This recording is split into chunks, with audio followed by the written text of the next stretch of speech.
Kidderminster Harriers fans podcast. It is episode 16. The season has started yesterday. I can't wait for this. Joined tonight by Dan and by John, who makes his third appearance. It's the hat trick tonight for John. Happy days. Now, I'm going to kick off. We're going to address the elephant in the room. Okay. And that elephant is called FetLife. All right. Just gonna talk about this right now because it's doing my head in. Okay, so on the last episode, eagle-eyed viewers would have seen that I was having a conversation with a lady called Libby. Now, Libby is lovely, all right?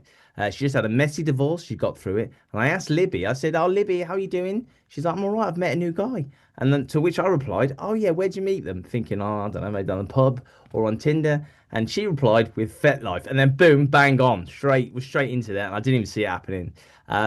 So yeah, so that happened. And then everyone's thinking I'm on FetLife.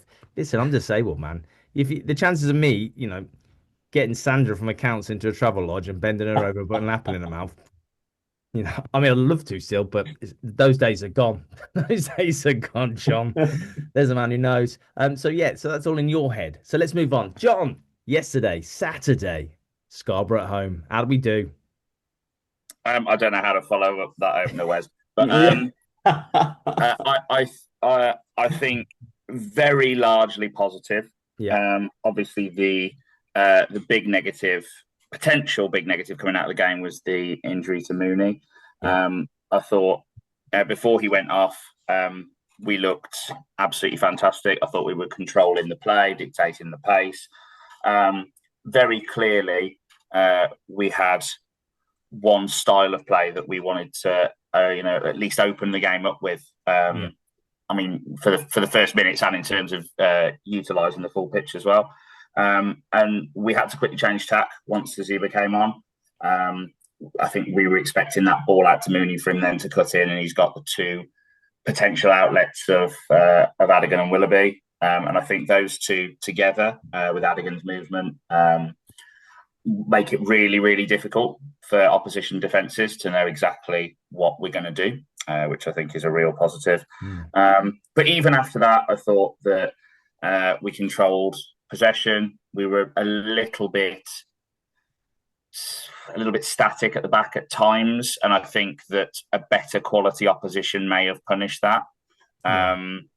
But looking at the other results in the league, I don't think anyone covered themselves in glory, particularly yesterday.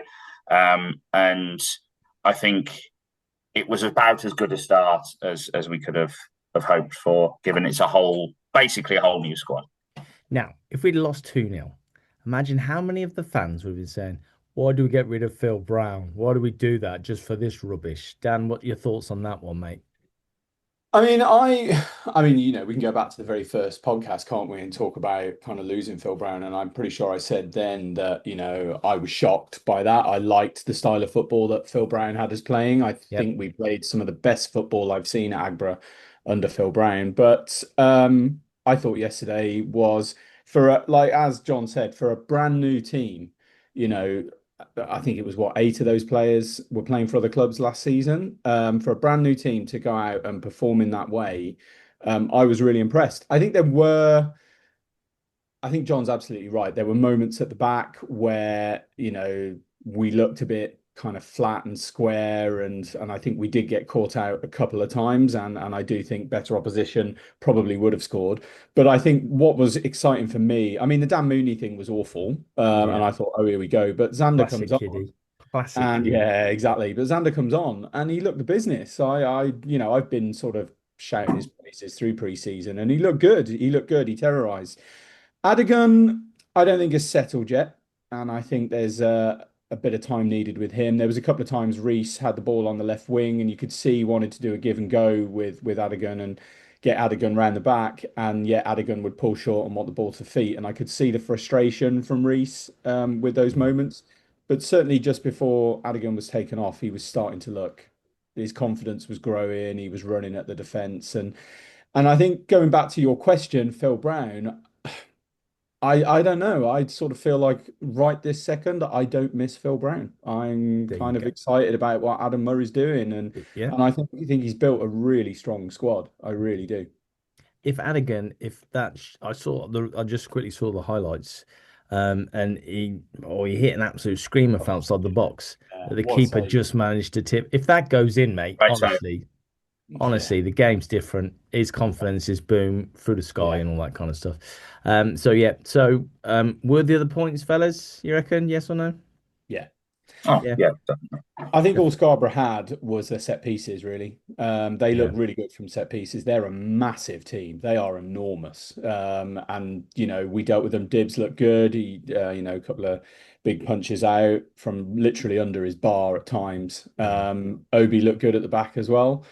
I don't think they had much more to offer going forward other than their set pieces. So, yeah, I think that the points, rightly so, were ours.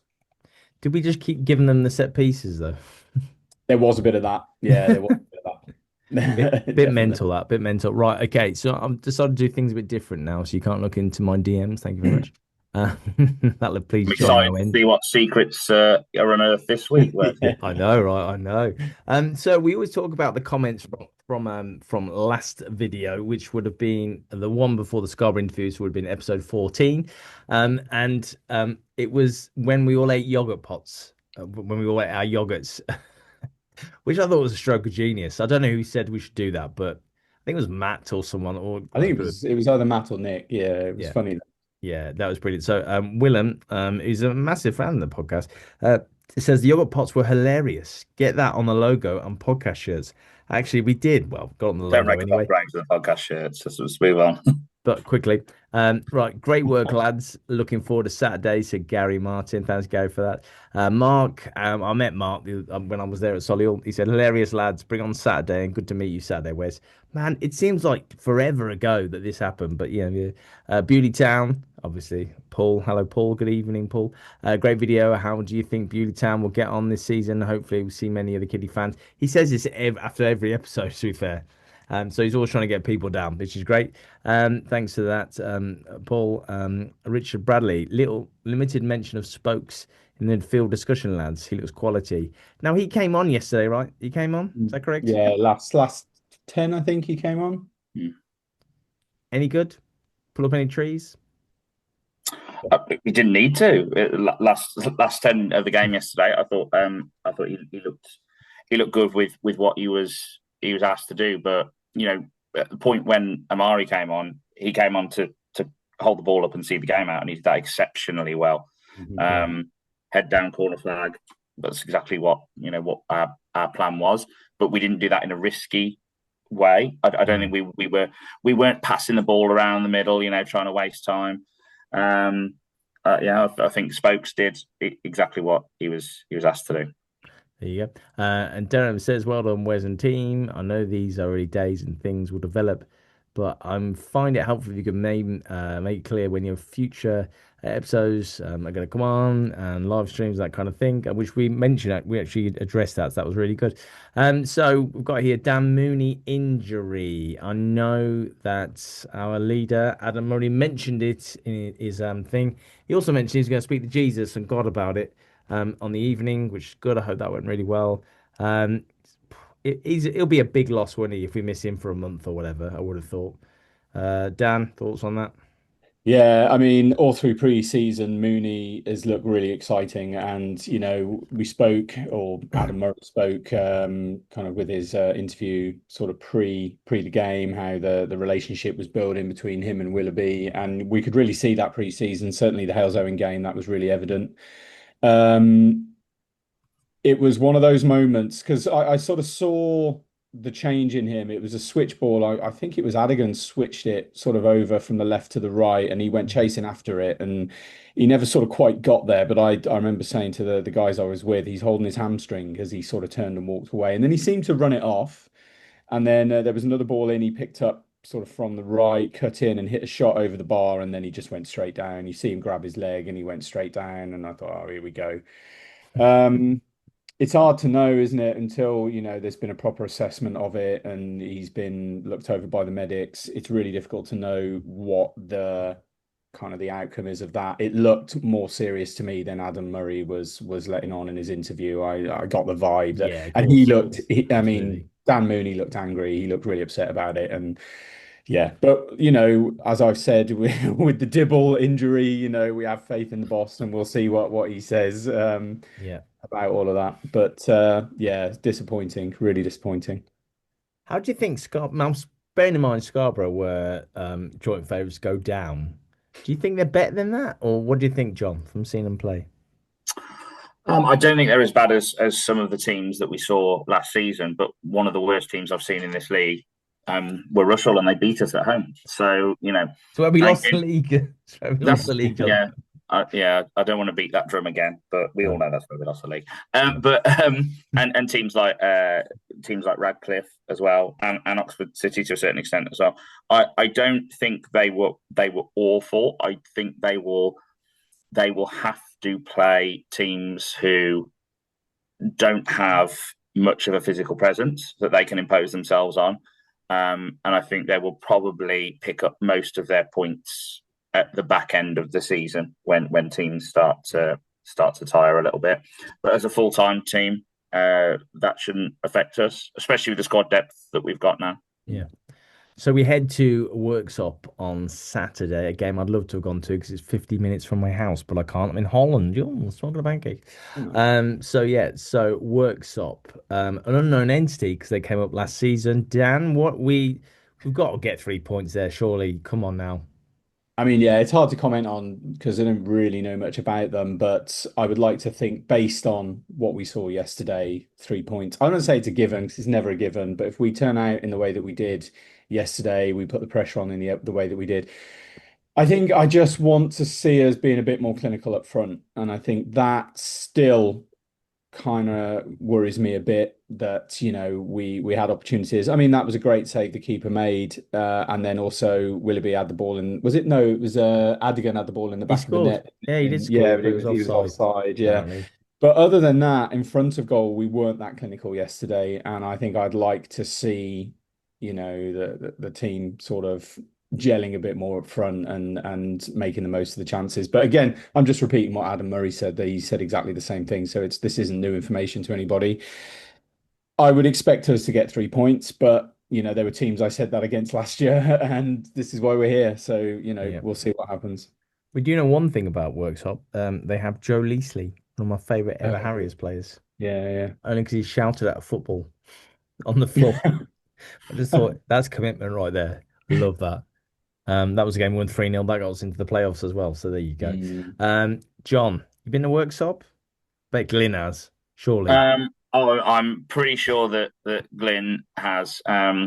Glyn or Mike, who are the probably Kidderminster's number 1 and 2 ground hoppers. I'll let them Yeah. find it out for top spot. Yeah. No, I haven't been. I am going on Saturday. Excited to go. And I think again, I don't know that much about the squad, but given their results, their position, and the fact that I don't think they've improved that much on what they had last season, I'd expect us to go there and get 3 points. And I think it's really important that that we are picking up 3 points from those kind of. And I say that with all due respect, Of course. but from teams that will likely be at the foot of the table, I think it's really important that we're picking up 3 points. I can tell you, yeah. Sorry, John. I can tell you a story about Worksop. So Stockton beat Worksop. Stockton was supposed to be in the final of the playoffs. I think they won the final, but they fielded an eligible player, and so I'm told all of the ground knew he was eligible. They couldn't believe he was on, and they got kicked out. So Worksop got in, and they won the final. So technically, are they of that level still? I don't know, but they've done it. So yeah, let's not Well, write we'll them see off Saturday. straight They're away. here. We've got to beat them, haven't we? That's kind of all You there is have to to. it. You've got to get 9 points, and that leads us on to Oxford at home. Yeah. Now, Oxford away last season was where it all generally started to go very wrong for Phil Brown's Yes. team. If you were there, were you? Obviously, Dan was there. You live in Oxford. John, were you there? I know I didn't make that one. So this year will be my first trip to Oxford. Well, No. not ever, going to see more, but Yeah. no, I'm looking forward to that one as well.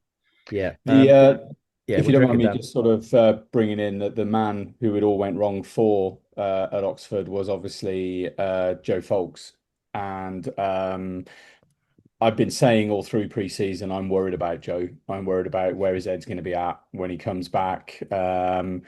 What can you say about Joe Fox yesterday? He was incredible, absolutely incredible.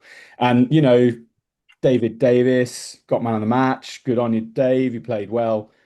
Joe, man, like we all sat there with bated breath when the announcement was coming out for man of the match, and there was I hate to say it, there was disappointment when it wasn't Joe Fox. He was incredible yesterday. And so you say disappointment. What form did the disappointment come out in? Were people tutting, or they booing, or There shouting? were it was more what? Yeah, there was an audible what around the ground, and I don't think that's with any deference to any disrespect to David Davis, who had a great game. Yeah. As by the way, I thought did Jack Clark. Yes. I thought both of them in the middle were great, and will see us through some tough battles there this season. But folks, his work rate, his positioning, his reading of the game was just. There were a couple of challenges in the first half, like last ditch challenges where he just sort of threw himself in. But the second half, he just the poor left winger for Scarborough didn't get a look in. He was all over him, and and it was things that you sort of watching him. He would go in, then pull back, and his timing and positioning, and the player would then turn, and he'd just take the ball from him and just gone. It was incredible to watch. So. Yeah, Joe, if you're listening, I'm sure you do.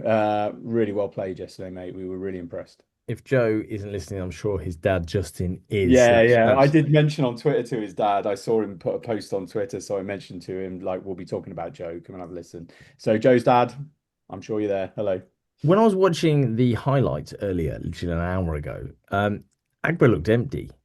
I've got to be honest. It did. I'm sure it wasn't empty, but the main stand looked. Watch it again. Honestly, it looked empty. No, I thought the same thing. Did you? But it was 2,733, and it was rocking yesterday. And the purple granite stand where I sit generally is a bit quieter. I think it's kind of, I don't really feel like we get involved in the same way the North Stand does. But yesterday, the purple granite stand was rocking as well, and the atmosphere I thought was fantastic. And I think the highlights just don't do it justice. It was great yesterday, really great. Did you start any songs, John? Not yesterday. I've got a couple up my sleeve for Worksop. Wow, fantastic. See how that goes. I mean, the first time I've heard it referred to as the purple granite stands. That's what we all call it. Yeah. Maybe that's just poshies call it, John. Bloody poshies. Maybe that is. Yeah. But yeah, I think for season opener against fairly kind of run of the mill opposition, I thought it was a pretty good atmosphere. I think that it was all very positive as well. No one was getting on any of the players' backs. Not that there was much reason to, but I thought, absolutely everything was really, really positive. And the only negative was towards the opposition goalkeeper, who shanked it out of play twice after more than twice being taunted by some of the North Stand regulars, myself not included, of course. I wouldn't be seen doing any of that. No, we had a message from... lads, calm it down. He's just doing his job. Just trying to kick the ball, doing his job. We had a message from Wes. We had a message from Nick, sort of asking us to look up. He loves his stats, asking us to look up the attendances. And first home game of the season last year was 2,500, so we were 200 more yesterday, which is good to hear. How many away fans though, Dan? That's true. It was about 100, 120, I think it was. It was for yesterday, but how many for last season? Oh, I didn't look that up. Sorry. Let me down. See, Nick would have done that. Absolutely. 121. 121. What, yesterday? No, I'm joking. Sorry, Next point. All right. Okay. So, yesterday's, we may as well have a look at this. Yesterday's results: Fylde 1-3-2 against Oxford. Is that a given, do you think, or not? They were 2-0 down, weren't they? I believe they came back from 2-0 down. Yes, they were. Yes, they were. Good shout there, John. They were. Ustabasi got a couple. That's nice. What a great name that is. Bedford got a good draw against Alfreton. Yeah, it's a good result for Bedford, that. Yeah. Have you seen real Bedford? Have you seen real Bedford? They've been started by a Bitcoin billionaire or whatever. I haven't. Again, I think it's one that Glyn may have been to see, so I'll have to ask him when I see him. We'll probably have a ground hop at some point this week. Yeah, I've actually scored at Bedford Town. Oh. But you playing goal, Dan? Was it in your No, own so goal? when I was playing at Cranfield United, I actually moved into coaching as a goalkeeper, and he used to give me a strip and say just sit on the bench just in case. And then the one game he was against Bedford, he put me on. Yeah, and I scored in the last 5 minutes. Well done, Dan. Did you get a Cheers, medal? Did you get a medal, friend? No, no. Okay, fine. Can I get a certificate for that? Or No, probably. Chester won 3-2 against Peterborough Sports. Chester with a win. They were 2-1 down. No, it was 2-all, sorry. And they managed to. Motley Henry, the poshest name for the non-league North, surely. Again, a team that I don't think covered themselves in glory yesterday. Peterborough, for me, going to be again down foot of the table. And it's a place that Chester were at home, weren't they? Yeah, Chester were at home, yeah. You'd certainly expect them to control the game there. So yeah, narrow wins all round. Really, Files, Chester, and Buxton. I think as well. Was it 2-1? 2-1, yeah. Buxton 2, Radcliffe 1. Sorry. And again, very similarly, there's a lot of the big teams, a lot of the big contenders are getting what you'd say as very easy openers. Yeah. And Radcliffe, one of the worst teams I saw last season, especially at their place. I think they must have had about 2% possession. And you'd expect Buxton, as being tipped as they are, that they would lay down a marker against Radcliffe. So I do think there's been a lot of movement player-wise in the National League North, and I think that whereas we were being quietly cautious but optimistic about the season and the first game, we've all been saying that our team's going to need time to bed in, and it probably is the same for a lot of these other teams. I mean, my big tip for this year was going to be Kings Lynn, and I thought, looking at the signings they brought in, I thought, well, they're going to turn over Telford, and yet no, they won one draw, and it was. The problem I'd say, Dan, is it's all right bringing all the players in, but it's the time before the first game when you bring them in. Like Buxton signed someone. I know we signed a couple like in the last week, but Buxton signed someone literally the day before, and another person like a couple of days before that as well. So bedding in might be an issue. Macclesfield 3-1 against Worksop Town. Macclesfield doing the do. There you go. That was easy peasy. They're 1-0 down.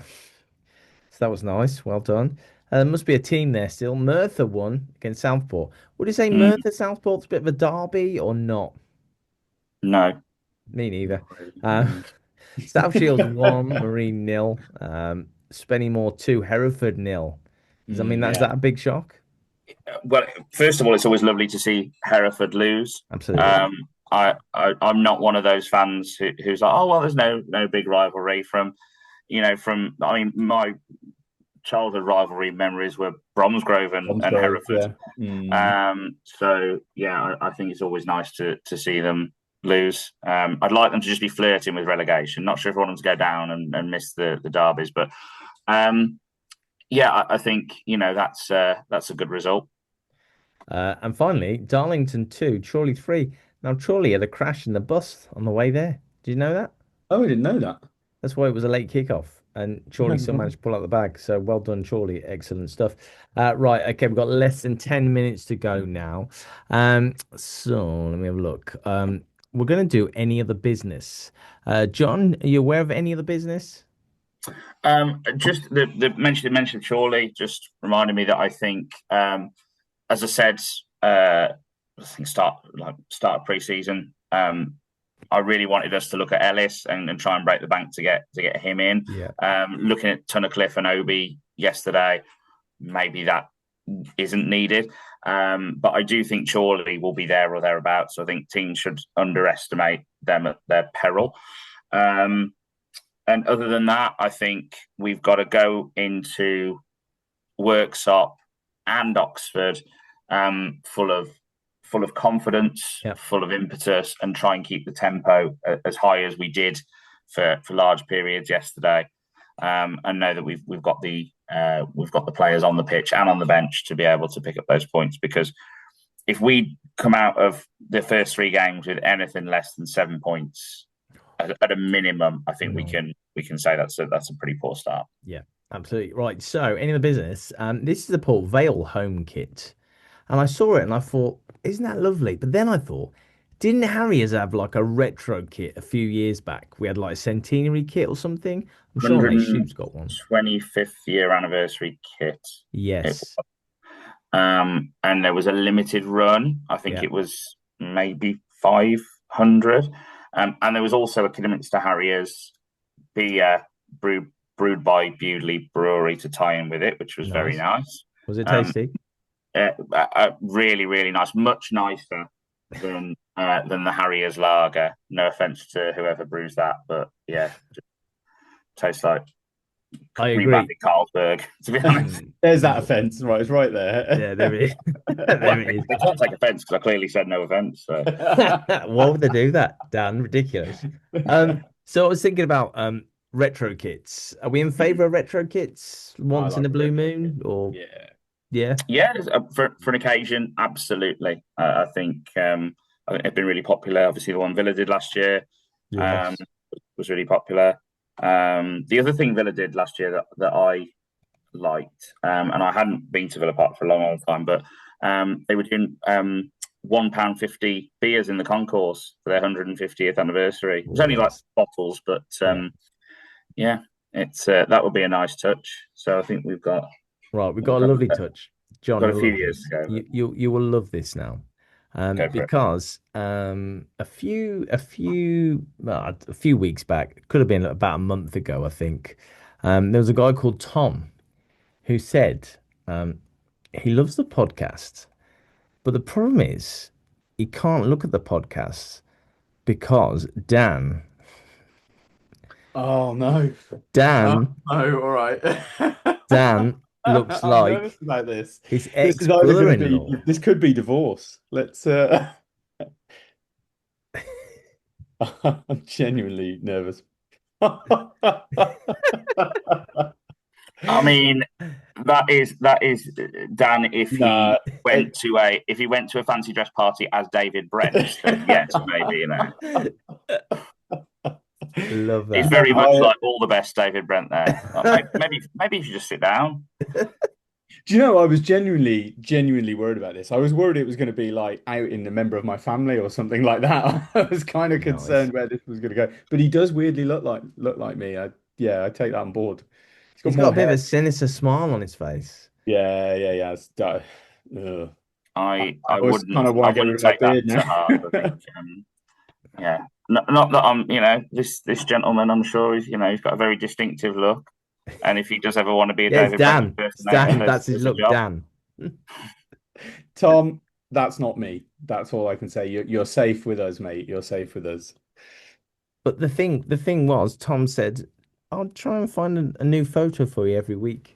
And I was like, "Oh, please do, please do. That'd be excellent. Go on, please." You're going to ruin the fan club. Don't do that. You'll ruin the fan club. Wow, will he or won't he? I don't know. Dan, any of the business for you, my friend? Yeah, I had a lovely little moment at the stadium yesterday. I was stood before the game with my nephew and a couple of his friends, and we were watching the lads warm up. And a chap came over to me and he said, "Dan, love the podcast." And I was like, "Oh, thanks very much." He said, "I'm Darren."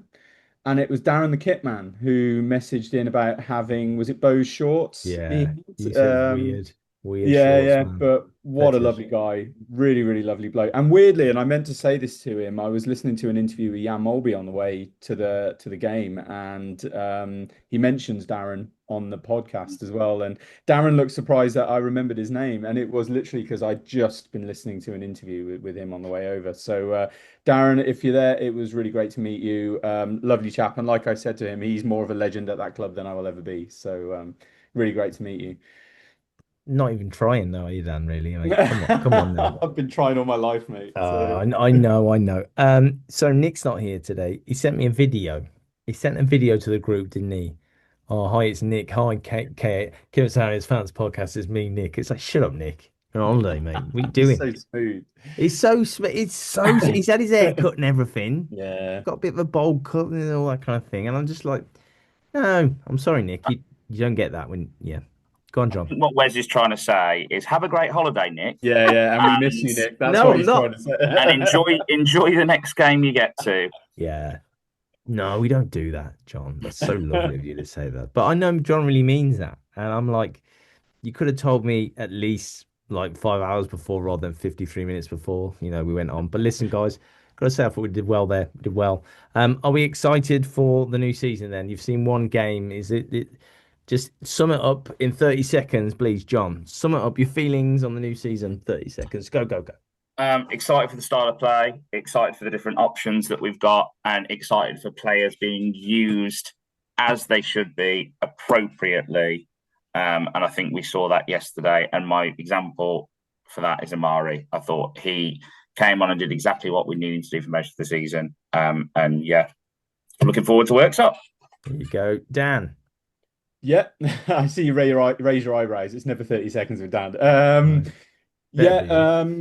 Summing it up, I thought we looked good. I'm excited. I think there is still work to do. I want to see us sharpen up at the front. I want to see us turning the defense around a bit more and running into those channels. I think we lacked a bit of that yesterday. Not the whole game, but we did lack a bit of that yesterday. But on the whole, I think that's a solid squad with great depth. So really looking forward to seeing how we get on. I've got one thing to say. So John's first ever episode on Kidderminster Harriers Fans Podcast, episode 3 it was, has had 999 views, and it's absolutely paining me that no one else has watched it. So if you have not watched it, please just go and watch it. Yeah, just raise that bar up to the 1K club for John, so he can rest easy at night knowing that he's in the 1K club again. So yeah, that'd be brilliant if you could do that. We love that. Also, while you're there, hit subscribe if you don't already. We love doing this. We love being, well, I wasn't there, but and I won't be there till Leamington, but we love being there. We love doing this for you guys. We love chatting, have an outlet for Harriers fans. And we love creating some great content on a Saturday night as well. So just want to say thank you so much to John. We'll see you next week, John, do you reckon? What do you reckon? I think that's pretty likely, Wes. Yeah, we'll have a Worksop rundown. I love that. I can't wait for that. I Dan, think we're going to need half-time and full-time reports as well, please, John. Oh, John, yeah, you can send a few videos. I will text you guys some half-time and full-time reports. I won't be taking any videos, Wes, because as we know, that might infringe copyright. So I shall be taking static images only. My favorite guy, John. Listen, thank you so much for watching. We will be back. We'll be back on Sunday again. And you might catch us during the week as well. So thank you so much. Have a great rest of your weekend. Have a great Sunday night. And we will see you next weekend. Thank you. Bye-bye. Bye.